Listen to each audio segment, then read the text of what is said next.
Hi, welcome to our Demo Tuesday. Here's a quick video introducing SimSpace.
Well, Jeff, I don't know how we're going to follow that video up, but I guess we'll do our best.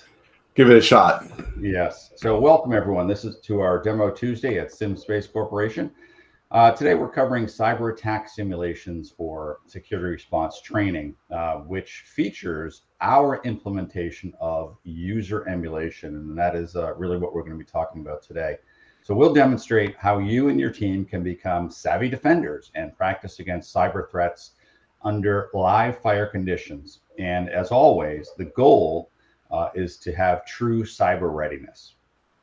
So SimSpace user emulation simulates real-world organizational environments by employing computer-generated bots that reproduce network traffic and dynamically create day-to-day activities. These are the same activities as actual users, which is precisely what the bad guys use to hide their activity. So today, I'm your host, Greg Ogden. I am the head of product marketing for SimSpace. I've worked for a variety of technology companies over the years, specializing in endpoint data security to multi-computer technologies. You can find me most often in the Boston office, but I also spend a lot of time in Georgia at Savannah. Our technical wizard for today's presentation is Jeff Platzer. Jeff is a senior product manager creating cybersecurity solutions for SimSpace. He identifies and plans the capabilities being developed for SimSpace's sophisticated commercial cyber range. He is helping to define the future of automated cyber risk measurement and reporting. And with decades of tech experience under his belt, we are very lucky to have him here today. So Jeff, at SimSpace, we talk about training like you fight. And user emulation certainly supports that mantra. So let's start with something simple. How would you explain user emulation? And first and foremost, welcome to our Demo Tuesday. Great. Yeah, thanks, Greg.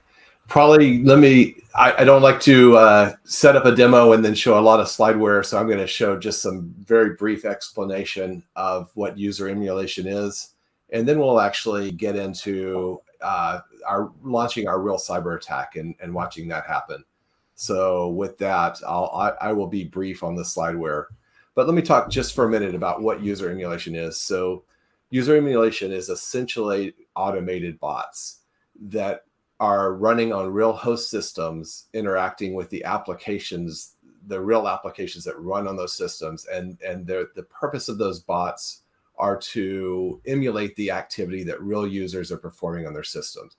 And that would include using web browsers to surf and interact with websites and social media sites, using email applications to create, exchange, read, and even open files within email, running office applications to interact with different types of office documents, and even running commands on host systems. And these bots log into and use real user accounts that are managed on domain controllers. So these emulated users are running these applications that generate real network traffic and host system logs. And the traffic and the logs generated by these bots is very similar to what real activity by real users on this host would be generating. And that's really important for your security training.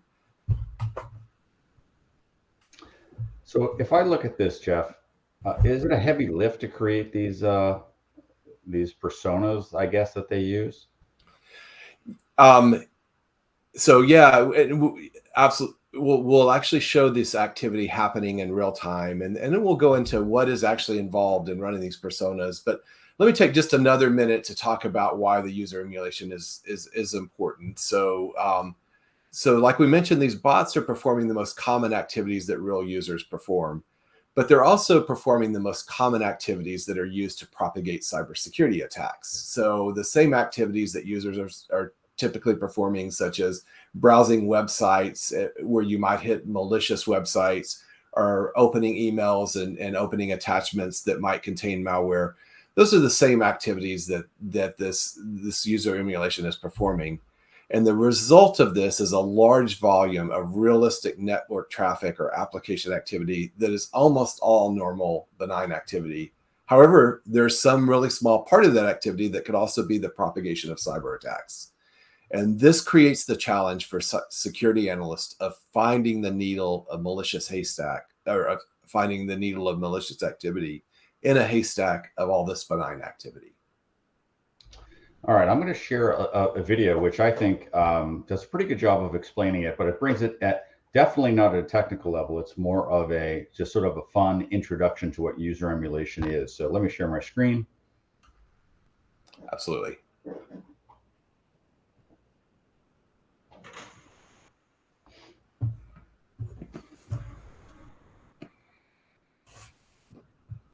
Let's say this animation represents CyberRange user activity. Ranges provide simulated environments where cybersecurity professionals practice detecting and responding to cyber attacks. And if this car was a cyber threat, we use user emulation to mimic day-to-day activities to make finding these threats much more realistic. Without realistic activity, the threat would be the only car on the road and very easy to spot. Threat scenarios using user emulation feature authentic background noise for more realistic training conditions. User emulation builds an automated user network to mimic the real world, performing regular tasks like checking email, browsing the web, and interacting with social media. This is important because attackers use this benign activity to hide their nefarious activity. Training on a cyber range that features user emulation is imperative for organizations that need to respond effectively to real-world attacks. Ready to learn more? Visit SimSpace.com to schedule a demo. SimSpace, secure with confidence. And people they're here to learn more about user emulation. So I think that's just a fun way to explain, and an accurate way to explain, something's going down the road and there's no one around it. It's easy to spot, but we're talking about a threat that's hidden amongst many other things and much more difficult for somebody to find. Yes, absolutely. And that's what this user emulation activity does, is it creates all this realistic activity that's running on the host that can be used to hide and blend in with the malicious activity. So you prepared a demo for us today, and we always love having demos on Demo Tuesday. So let's just dive right in. Sounds great. Yeah, I'm excited to demonstrate using a cyber range to propagate a cybersecurity attack against a live host system. And we'll use real security tools to detect and profile this attack.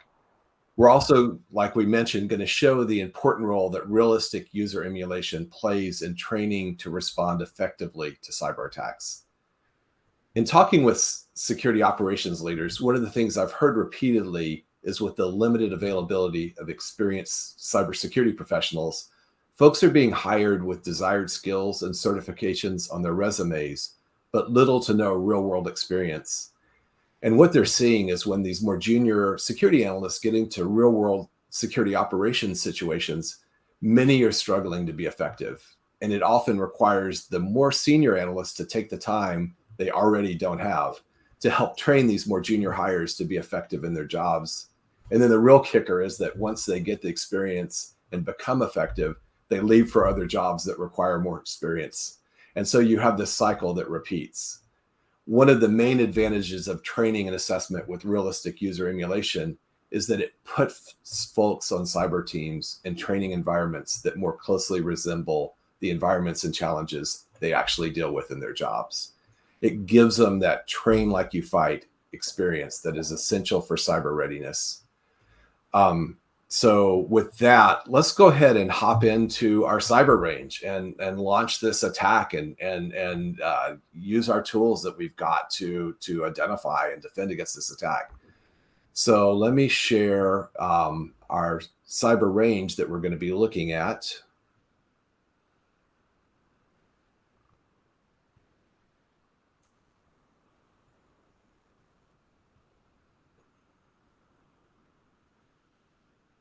Can you see this okay, Greg?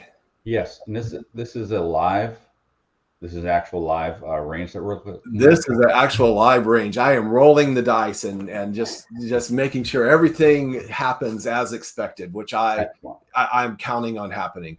But what you're looking at is a live range with real systems running in a real network, and these systems are representing a environment that network security operations defenders would have to defend. So it's a representative network of the types of things they would be protecting. And really, we've got two parts to this network. So let me zoom in a little bit. We've got basically an inside and an outside of a protected network. So let me get in a little bit closer here. And you can actually see a firewall and an edge router. So everything behind this firewall is going to be your protected network that your security operations folks are going to be protecting and defending. And then if we go out a little bit, we've got all the things outside of our protected network that represents the internet and all the bad actors that are out there. And so we can see that we've got this simulated internet set of systems where we have things like web servers, social media sites, email servers. And you'll notice over here in this corner, we've got something labeled red team, and that's being used to, in this case, propagate our automated attacks. So you can use these red team assets that are outside our network to either run automated cyber attacks, or you can use them to launch manual attacks. In this case, we're going to be launching an automated attack. But I wanted to also zoom in inside our network and look at what's going on in here. So you can see our web servers behind the DMZ. You see a set of systems that represent our data center that has things like email servers, file servers, that type of thing. And then a set of systems that represent our security tools that we're going to be using to defend our network. And we'll come back to this in just a minute because we're going to look at the Splunk tool in detail. We're going to use that to really help with our security, with hunting our cyber attack that we're going to launch. And then we also have different other security tools that you can use for threat hunting and protecting your network. And then finally, probably the most important part of our network is we have the systems that our network users run on. So we've got groups of users for developers, for our branch office, and for accounting. And you can see each one of these computers. Let me zoom in just a little bit. Each one of these computers in our systems are representing actual users' computers on our network. And these would be the users that are logging in and doing their day-to-day jobs, interacting with services on the internet, interacting with internal data center services, exchanging emails, doing all of that activity. And these systems are where our user emulation is going to run. So rather than having actual users sitting and typing on these systems, we have these bots that are doing the same activity that our users would be performing. And we'll take a look at exactly what that activity looks like. Let me hop on. So let's take a look at one of these systems that are running in our network. So I'm going to go ahead and open a console that's running on the system. And what we're going to see in this console, and let me share this console window because I think I need to set that up so that it's shared. Just one second. And all of these endpoint users, they're all using security settings and access controls that are predetermined by the organization implementing this. Right. It's all configured. It's all configured activity, and we'll go into how you actually set that up and configure it. Let me get to the right tab here. What I'm going to actually do is just share my window with this user activity running, because it'll give it just a better picture of it, what it's looking like. So what you're looking at is browsing to websites that's actually running on one of these host systems we were just looking at. And so you've got this bot that's browsing to the website, clicking links on the website, and it's important to note that all of this activity is self-contained within our range. So this activity is browsing to websites that are also hosted within ours, that are, I guess, essentially emulated within our cybersecurity range. So you don't have these bots going out to the real internet and accessing potentially malicious websites. So you don't have to worry about getting a call from InfoSec saying, hey, why are your users going to these malicious websites? This is all self-contained in the range. But also you see it creating email here. So it's creating an email that it's going to send to an email server. And so you've got this sending and receiving of email. You've got the browsing of internet sites. You've got interaction with social media sites. You've got the interaction with Office documents, that kind of thing. So you can just see the range of user emulation activity that's going on right now. And the thing that I also wanted to go to is to show you, we're going to launch an attack now in just a second. We're going to kick off our attack. And that attack's going to happen in the face of all this activity. We're going to use a tool called Splunk, which is a security tool. It's a security SIM tool, and that's a security information and event management tool. And what Splunk does is it collects logs and events from IT infrastructure like routers, domain controllers, firewalls, and our endpoint user systems. For example, it's collecting logs from the system that's running all our user emulation activity. And we are gonna use Splunk to collect logs from another security tool that's running on our Windows systems called Sysmon. And Sysmon, what it does is it runs on Windows systems and just logs different types of activity that's running on that host system. For example, when a new process or program is run, it creates a log event that's forwarded to Splunk, or when it opens a connection, that's forwarded to Splunk. So all this activity that's going on all these different hosts are being forwarded to Splunk. And let me show you what that looks like on Splunk. Greg, I don't know if I need to zoom in a little bit on this window. I don't know if you can actually see my Splunk window here. It would help a little. I can see it, but yeah. Let me click over and zoom in on my Splunk window. So that'll give us a clearer picture.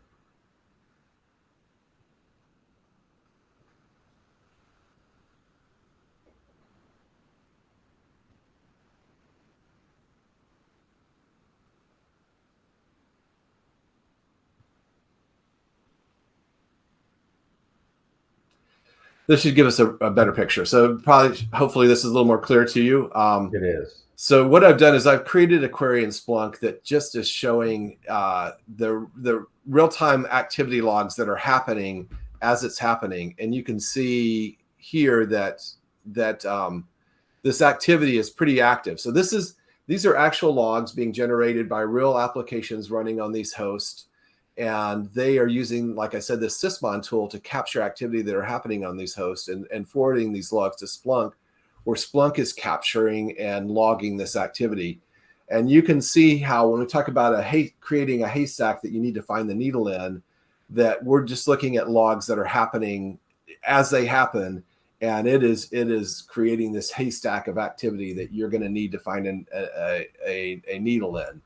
And this is the level of activity that the company that's running this said mimics their day-to-day activity, normal day-to-day activity. Exactly. And I think in this case, our user activity on these hosts is maybe a little bit amped up over what you might see in a real world environment. But we do that because we have a smaller number of hosts that you'd actually have in a real world environment. So it gives you some representative volume of traffic. And I think the other important thing to say is when we looked at this network diagram is you can kind of scale the network to meet whatever requirements you have. So you can add a lot more host systems if you're really trying to put your operators in a situation where they're having to deal with lots of information from lots of hosts. If you're just trying to launch a targeted attack against a single host system and you're just trying to learn a tool or technique for a security attack in a really small space, you can also really scale down your network to just run a very small network to do a specific activity so that your network really scales to the type of activity you're doing. So you can run a quick validation on a tool as well. Right, exactly. So you could also put a tool in your network and you could say, let's test this tool. Like you could put a firewall or a zero trust solution in there. And again, because these user emulation bots are using real user accounts, you can use real security tools to enforce identity-based management policies. So zero trust policies that use identity-based policies could actually be enforced because these are real users that exist in real domain controllers. And so you can enforce real policy management for these users. So I'm going to step back out now. And now that we see the kind of activity that UE is generating, I say UE, user emulation is generating, I'm going to step out and we're going to start our attack. So I'm going to go ahead and share our attack window here. So again, we're looking at our network here, and I'm going to start our attack. We've set up what we call a live fire exercise. So this is actually what we might use to host like a red versus blue situation, and this attack is going to run in that scenario. So let me go ahead and start our network attack. And I'm going to go to our threat action screen, and I am going to start an attack. And let me just talk a little bit about what's going to happen here. So this is the screen that our red team or our attacking team would see. The defenders would not have access to this screen. And so our red team launching the attack would. And so they're going to start an attack, and they know that what's going to happen is they're going to have a spear phishing link that a user is going to open, and it's going to compromise the system by downloading malware. It's going to execute that malware, and it's going to start performing some command and control activity. So it's going to start performing activity on this host to gather information and report it to an external web server somewhere, or to report it to an external server somewhere. So let's go ahead and start this attack. So I'm launching this attack, and we've got it running, and it's going to take a minute for it to get going.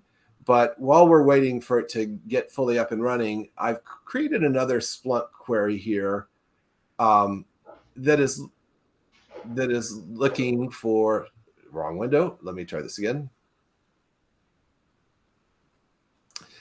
That is looking for suspicious activity. And so in this case, we're searching for a program that starts another program called sysinfo. I don't know if you can see this, or do you need me to zoom in on this window, or is this probably? I can see that. Okay, great. So we're looking for, in this case, something called sysinfo that's being launched by another program. And the reason we might be looking for that, so we've set up Splunk to kind of tell us when it might see something like this. And the reason why is because maybe in previous compromises, in previous attacks, we've seen this kind of activity be launched before. So we want to alert and log it when it occurs, because this indicates that this is suspicious activity. We want to go off and investigate. So while we're waiting for our security compromise to go ahead and start up and propagate, we're also waiting here for this, what I call a tripwire, to trigger us to say suspicious activity is occurring. And so we see our attack now starting to run. So we've actually got, again, this is the view that the attacking red team sees. We've actually got our spear phishing link that's been executed, and we've successfully compromised the system. So while we have all this activity running in the background, we've got our compromise in progress. And let's go over here and start looking at our tripwire now, because we should see something show up.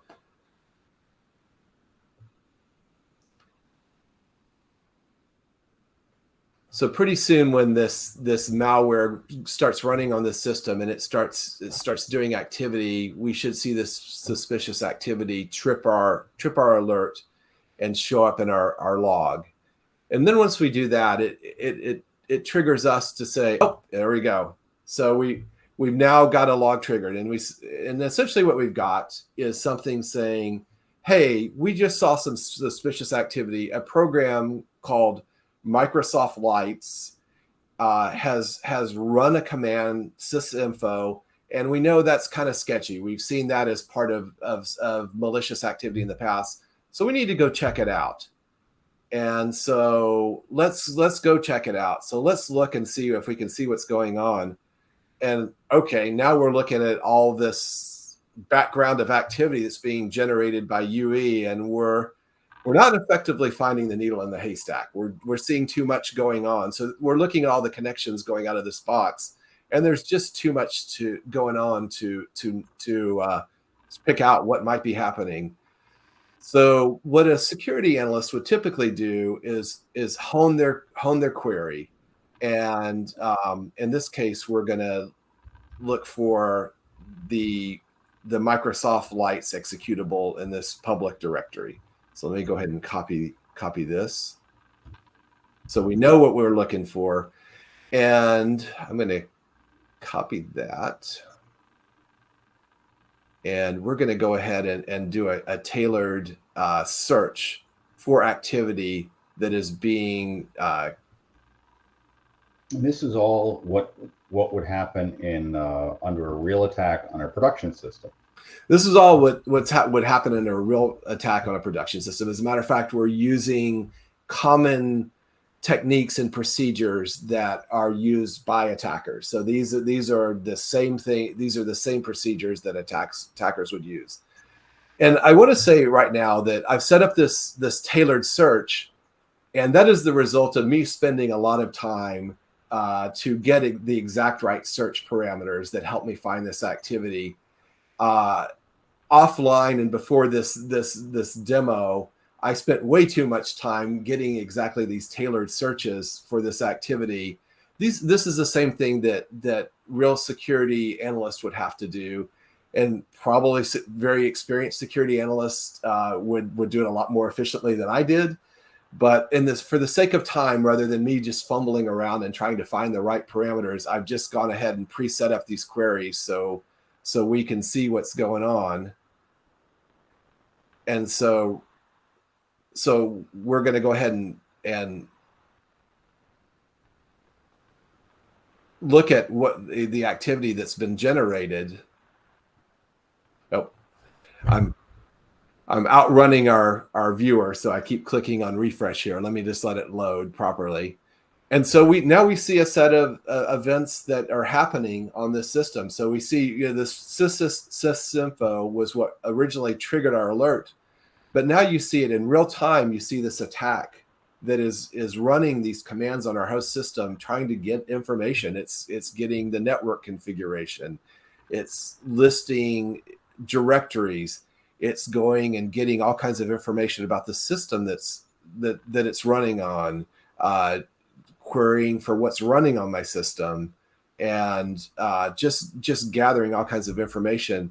So let's look at what it's doing with this information. So we see the system collecting a bunch of, or this malware that's running on our system collecting a bunch of information. And Greg, I've been doing this for a while, so it's clear to me kind of what's going on. I was wondering if this generated any questions that you might have about what's going on here. So when we go back to that needle in a haystack, when I think of traffic, normal traffic, I think of being able to detect patterns and be able to figure this out from other tests that I've run. How is this different with user emulation? Again, it's different with user emulation because you're really forcing the operator to get a targeted query to find this information. So again, like I said, it took me quite a while to get this set of search parameters that allowed me to zero in on exactly what this malware is doing on my system. And so that's exactly the kind of the point, is that less experienced operators are going to have to mess around and get effective at searching again through this haystack of activity to find just the right search parameters to identify what this activity is doing. I think you've actually just hit the nail on the head when it comes to what we claim and we truly believe is one of the big benefits of the cyber range in general, is it's a consequence-free environment. This is where you get to practice, reset the table, practice again, reset the table, practice again until you get good at it. That's exactly right. It's exactly right. And that's exactly what I did for way too much time. I won't go into how much time I spent trying to get these things just right, so I had the right information that I wanted to present, rather than, you know, having you sit around for a long period of time and watching me fumble around through all of this. But it is also what these less experienced operators are going to have to do as well, and it gets them on the road to being efficient and effective and getting good at drilling in, because you can see this malware is just continuing to collect more information on my system. And what's it doing with that? Well, I've got another targeted query here that will show you what it's doing. So I'm going to investigate what kind of connections is this malware making. So I'm going to go ahead and look at the connections that are being generated by this malware, and let's go ahead and search for that.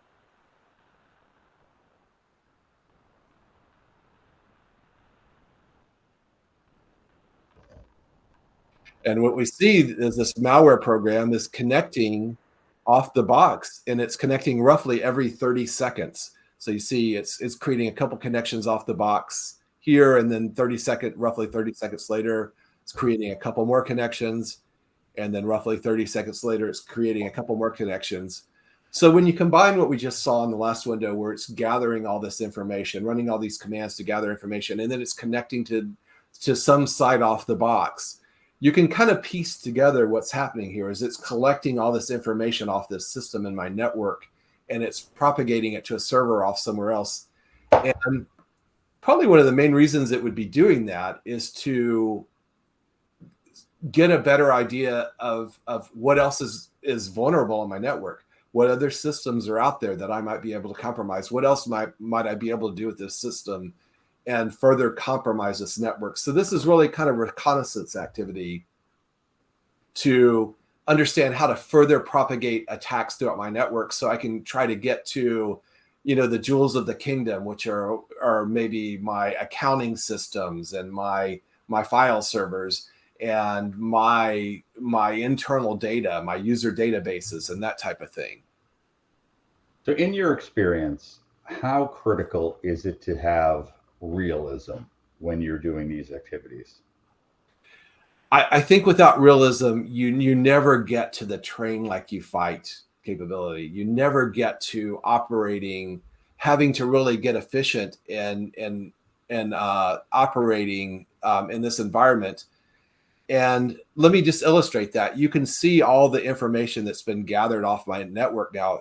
For example, now it's looking at firewall settings, and it's looking at local group administrators. So what you really want is an operator that's efficient at figuring out how to zoom right into what is going on in the system so they can shut it down. So what typically they could do is either take this device offline, or they could administratively log into this device and kill this malware that's running. So typically you'd want them to get to this very quickly, take action to shut it down. However, for this demo, we kind of wanted to show it continuing to run rather than shut it down. But being efficient at quickly identifying what's going on, zooming right into that, and being able to take action is critical for these cybersecurity operators to limit the propagation of this attack. So once they gain all this information, they might start being able to attack other parts of my network, my domain controllers where all my user accounts are managed. They can begin propagating the attack and getting more valuable assets in my network, like user databases and that type of thing. So really the training in this real world environment really forces you to get effective and efficient to stop this type of activity. Yeah, so you're going to get a lot more out of your red versus blue exercises, for instance. Yeah, exactly. Because you've got your blue operators, if they're not effective in getting to this information quickly enough, they're going to continue to have attacks propagate through their network, and they're not going to be timely enough to stop them. And that's where you start to get these very visible security breaches. And so we want these operators to train in this environment to where they get very efficient and effective at identifying this information and stopping it before, major damage is done. And I think the last thing that they would do with this type of attack is investigate where it came from. So we're going to go ahead and look and see what created this attack. Where did this malware come from? And let me again look for this malware. So I've got another targeted query that's going to show us what process started this malware, what kicked it off. And we can see at 1027 that a parent process which is Windows Explorer loaded this malware. And so that's a little nondescript because Windows Explorer is run by a number of things, such as your email when you execute a file inside of your email, or when you're running a web browser and you run an executable inside your web browser.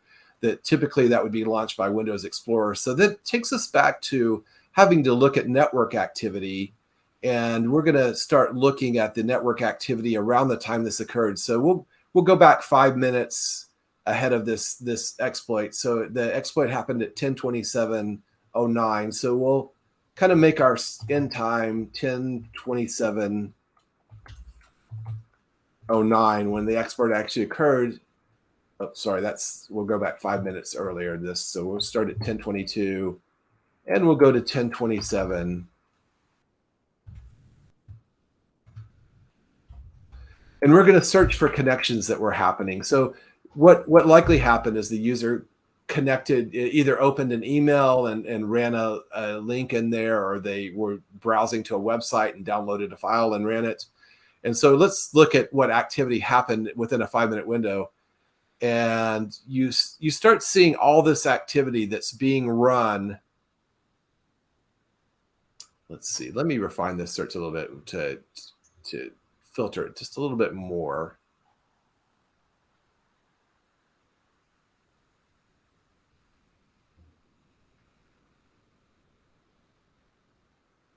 Yeah, so you start to see all this activity that's being run, such as your Chrome browser, the Java that's running. And actually what I would probably do is filter out this Java, because this Java is actually running by our user emulation activity. And so my query, and this is the good example of, that when you go live, things don't always work as expected.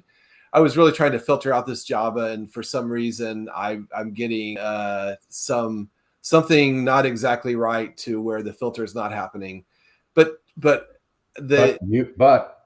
it's okay. You can reset the demo, reset your attack, and start over again if in the real world. That's how exactly. And again, this goes back to like your users are gonna try and get effective and make changes and I see what's happening. It's got the wrong file path here. So let's see if we can do this. So we'll fix it in real time. Let me copy this file path here.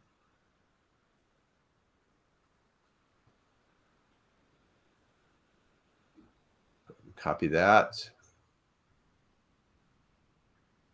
And we'll fix it up here. So while I was trying to filter it out, but again, this really kind of goes to the kind of tooling around that your users need to do to get effective. The security professionals need to do to get effective. Right. It's consequence free to just you try again and Gonna have to do one more thing, which is put my slashes in there. And we have lost our window. Anyway, I will, rather than belabor this, I'm going to jump out. But essentially, it gives you a set of activity that you're going to have to search through. And users are going to have to search through this activity and figure out where this compromise came from. And you can only get so effective with your queries. Eventually, you're going to have to start searching through activity.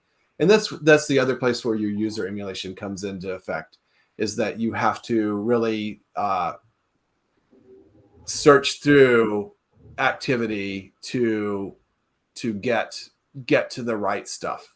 And this is why train like you fight is so important. There are variables that you can't control, and you get to experience them in real time.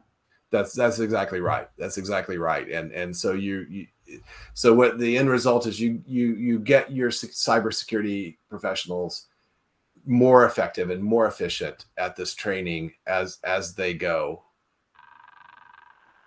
And my console, I've been inactive too long, so it's gotten disconnected. Let me hop off to the last part before we get into questions and answers.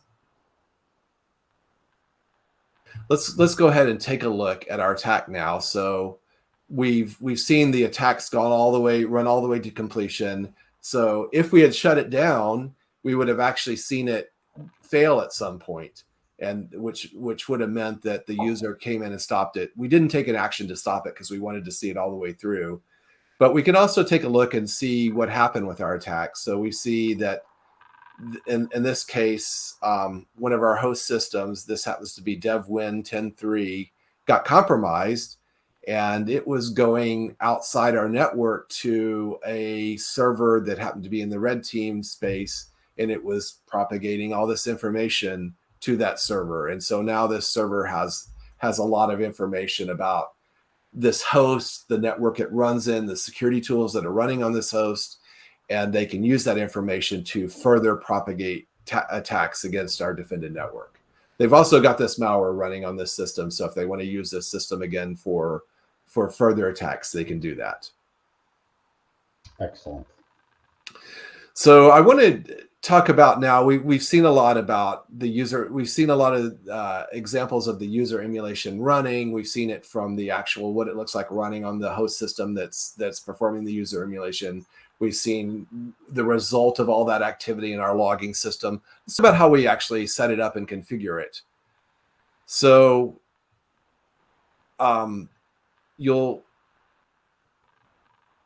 notice here that let's go back to our system. We're going to go back to our dev win 10.3 that was compromised. And we talked about real users running on that system. We actually had a real user that had a login credentials into our domain controller named Lucy Alexander running on that system.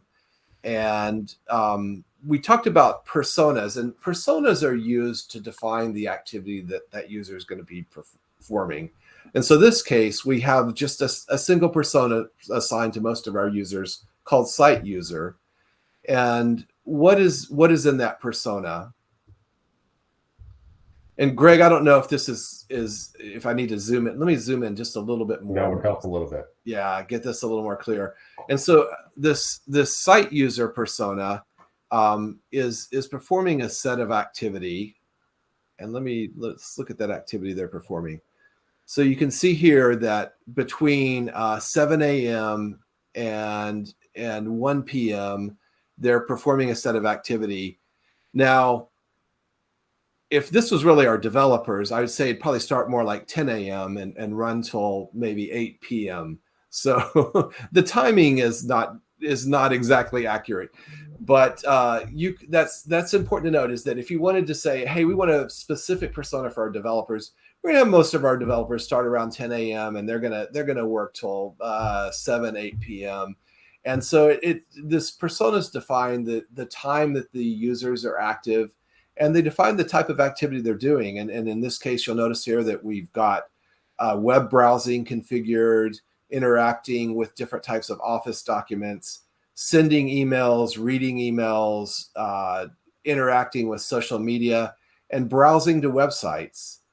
And you'll notice that some of these activities have a second parameter here, and that is our corpus parameter. And so when we talk about browsing to websites, and really this is crawling to websites, and the difference between crawling and browsing is browsing just opens the front page of a website.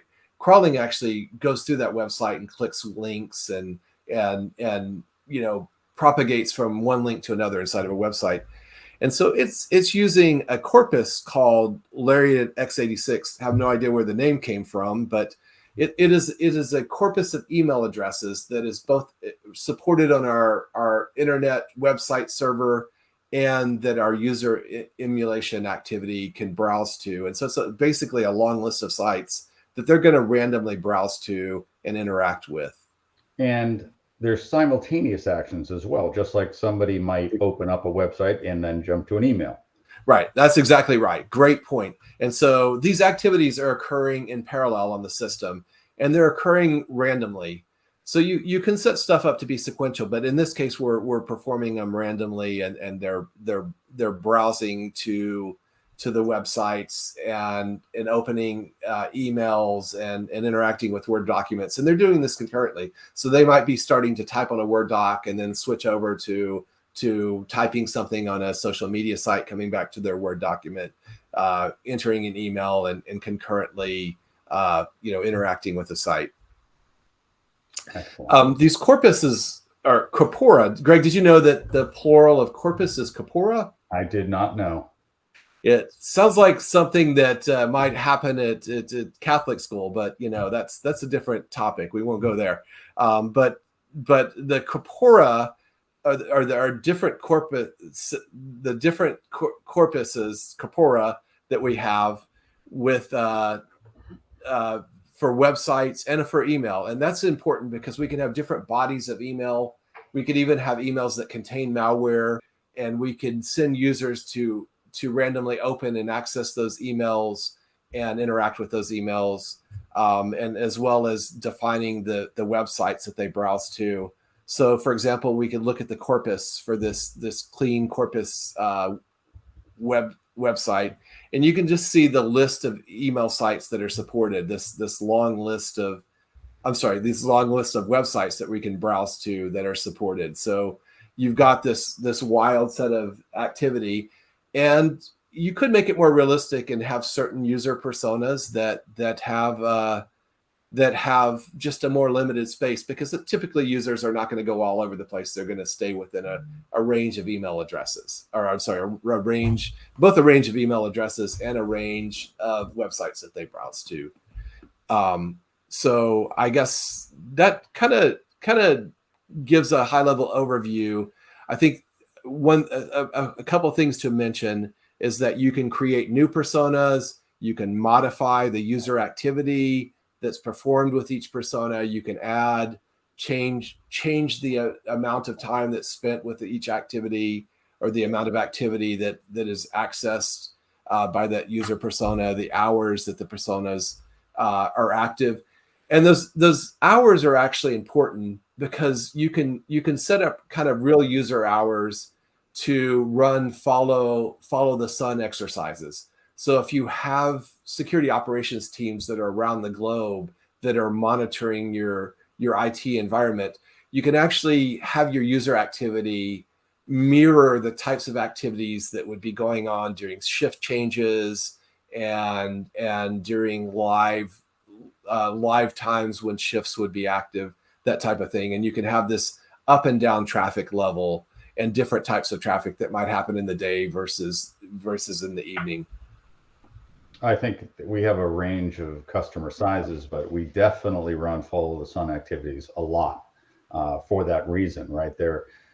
It could be a security gap, but you get to practice again securely, safely, even a large scale, all day long follow the sun exercise. That's right. And that kind of wraps up walking through our user emulation, and really hopefully folks have gotten to get a little gotten to get a real feel of what security operators are doing when they're dealing with a cyber attack. And so want to leave time to open it up for questions. I have gotten a couple of questions. Unfortunately, we don't have a lot of time, but we do have time for a couple. I'll just read these as they came in. Do emulated users have real user identities that are managed by identity management systems? Yeah, and we talked a little bit about that, but I think that's an important thing to come back to, is that these users, these emulated users, these bots actually log in with real user credentials, and they log into accounts that are managed on domain controllers. In this case, we're using Active Directory. But I think the really important thing about this is it allows us to use security tools and network protection tools that enforce identity-based policies, such as firewalls or zero trust access control tools. So you can actually use those tools in the range, and because these emulated users are using these real accounts, you can enforce identity-based policies on these users. Excellent. Okay, next up. Can user emulation be used to test user interactions with other applications or web services that weren't shown in this demo?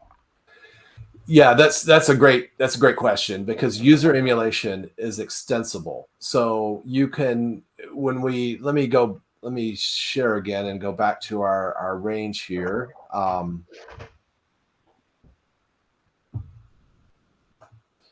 And when we look at our network, we talked about two places. We talked about this internet site. So you can add in other types of services. Say you had a corporate communication system, or you had other services or applications you run in your corporate network.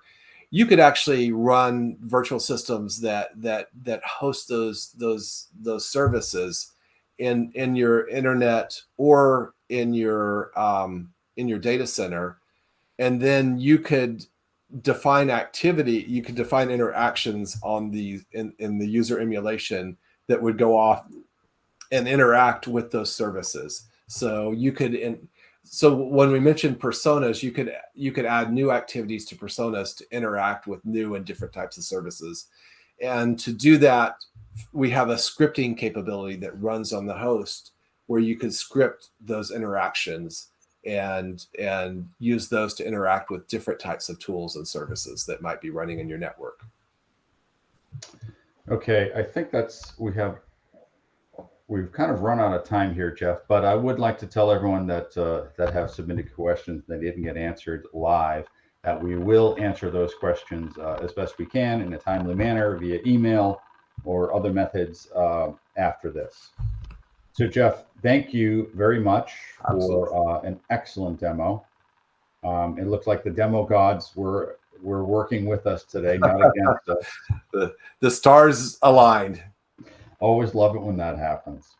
Okay, thank you everyone. I'm Greg Ogden for SimSpace, and this is Jeff Platzer for SimSpace. Thank you for joining us. Thanks a lot. Bye-bye.